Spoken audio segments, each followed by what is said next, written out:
Hello, my name is Jessica and welcome to my channel, Stitchy Witch Creates. Today I'm going to talk about all of my favorite things that I sewed in 2021. I sewed 20 garments this year, which were mostly successful. There are a few things that I probably would change things on if I did it again. But in general, it was a great year for me to come back to sewing. If you enjoy this video, please click the subscribe button. I will have lots of content coming up. I'm going to do some tutorials, some sew-alongs, and hopefully just be able to talk to you about what I've been sewing every few weeks. The first thing that I would like to talk about is the dress that I am wearing right now. This is the I Love the 90s dress by Ellie and Mac patterns. It's a pattern for knits, and it just has a really nice high-low waist to it. So it's an empire waist in the front and it's a little bit longer in the back. And I think, on me at least, that's a really flattering way to wear an empire waistline. And I love a baby doll dress. I have since I was a teenager in the late 90s. So it definitely does remind me of that. So just a great pattern. I actually made a second one out of this it's an interlock from Joann's, and it has this really cute, adorable fox, like mama fox and baby fox print to it. So I made a second one out of this, and I probably will make more because I just love this pattern. I think it's super flattering. It was easy to make. It's got some nice details, like it calls for you to use clear elastic in the waistline on the inside, which is going to make it so that your dress doesn't stretch out over time when the weight of the fabric in the skirt pulls it down. So good pattern. If you made a couple knit things, I'd recommend it. The directions don't hold your hands exactly, but they're clear enough that I think if you have an idea what you're doing, you could get through it. One of my favorite things that I made this year was the Ilford jacket by Friday Pattern Company. I have seen a lot of people make these. They definitely are something you could make if you're really into the shacket trend. And I just like that this looked like a pretty simple pattern to make and an easy way to get in on that trend. I used this Durango heavyweight flannel by Robert Kaufman. I will link that down below. And it was just fantastic to work with. It did fray a little bit, but other than that, it's soft, it's warm. I did wash it 3 times before I started to make sure it got all of it shrinking out before we started. But other than that, it's just wonderful to work with, and it's very soft, very warm, didn't pill too badly. Just really great in general. I did use bias binding to finish all of my interior seams, which probably made the jacket take twice as long as it would have otherwise. But to me, it's worth it because when I roll up my sleeves, you see that nice bound edge instead of some raw serging or some other type of seam finish that I don't think looks quite as nice. One thing I did this year that was new for me was make myself a holiday dress. I used a simplicity pattern to make this velvet dress that I was able to wear at Christmas time, and it turned out so well. I think the pattern definitely has that kind of Regency Bridgerton effect look to it. It's got an empire waistline.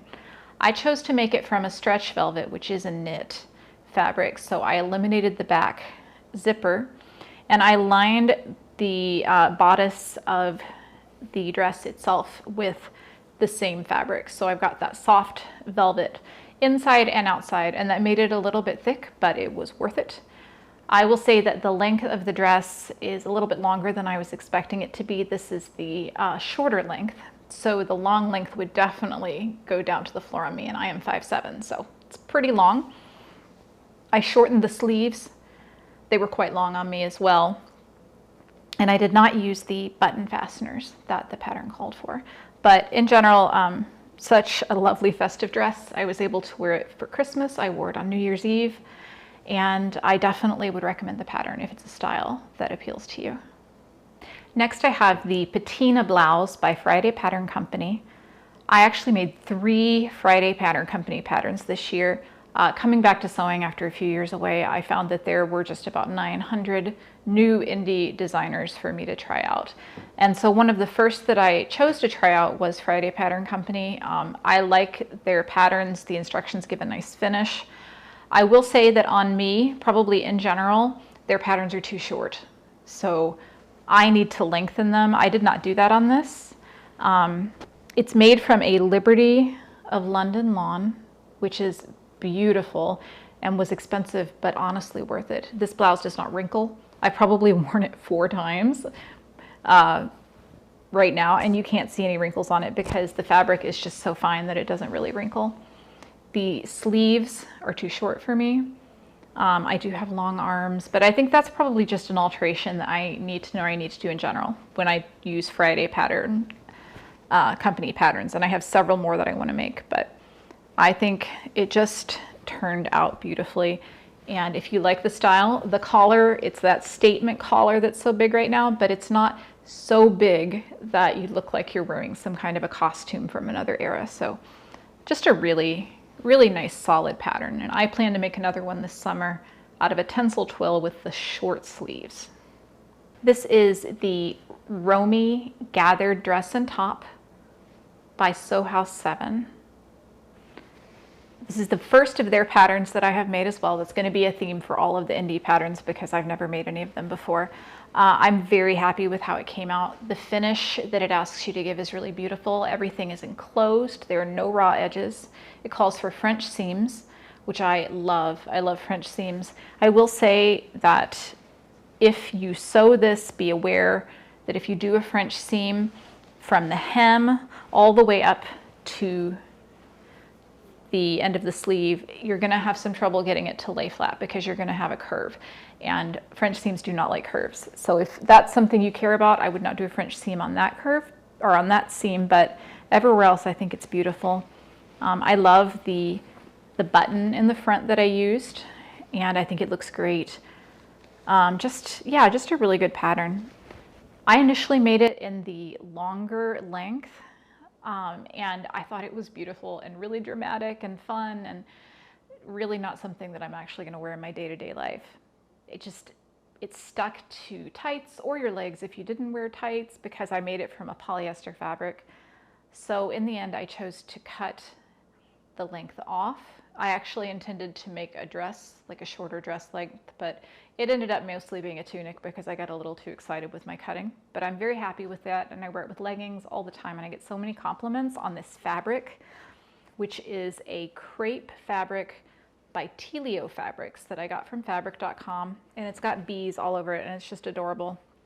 And it was not bad to work with for a polyester, and it has washed really nicely, and I would certainly recommend it if polyester fabric is something that you tolerate. I had intended this to be kind of a toile or a wearable muslin, but it turned out so well that I don't actually even need to make another one. So definitely a recommended pattern, and I want to check out some more of their patterns this year. The next project I want to share with you is Simplicity 8910. And this is a fantastic pattern that should definitely be more popular than I think it is.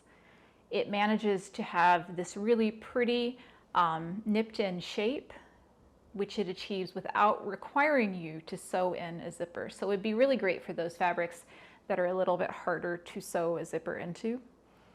And it does that with the use of a ton of pleats, and pleats in the front, pleats in the back. There's so many of them. A little bit time consuming to mark and sew, but really worth it in the end. I think the neckline with the V-neck is very flattering. The finish on it is great. It uses a bias finish, very clean on the inside.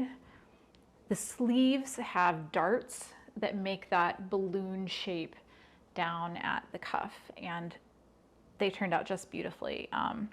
The fabric is a twill. I don't exactly know what it's made of. My boyfriend's grandmother is a seamstress, and she actually gave me this fabric to make something out of, which is very special.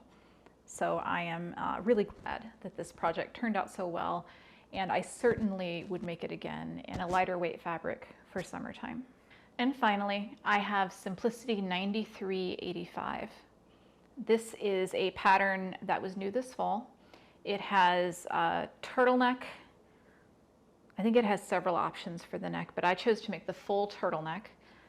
It is made of a Swiss dot knit that I bought from Millie May Fabrics. I believe they are out, but I have seen this fabric lots of places. I've seen it on Etsy. If you do a search for Swiss dot jersey or Swiss dot knit, you can probably find some. I don't know, this color I have not seen anywhere else, but I've definitely seen the fabric itself. This color is a stretch for me. I don't really wear yellow, but it turns out I really love it. It goes with a lot of my other clothes that I've made this year. Looks great under my Ilford jacket by Friday Pattern Company. I will say, if you make this pattern, it does have an error. The sleeve band is very small. And this is specifically for the view I made, which is the puffy sleeves that are not full length. If I made it again, I would make this cuff bigger. It fits me, but I have very small arms. So if you have a larger bicep, that might be something to kind of keep in mind, that you need that to be a little bit of a larger size, but it's a rectangle. It's an easy fix. I had to gather my fabric into the cuff instead of easing it, which I think I like better anyway, but I still would probably make it a little bit bigger if I made it again. But yeah, I haven't worn a turtleneck in probably 10, 15 years, but somehow this year I am so excited by turtlenecks. So fashion comes back around again, I guess. But yeah, I would definitely recommend this pattern if it's a style that you enjoy.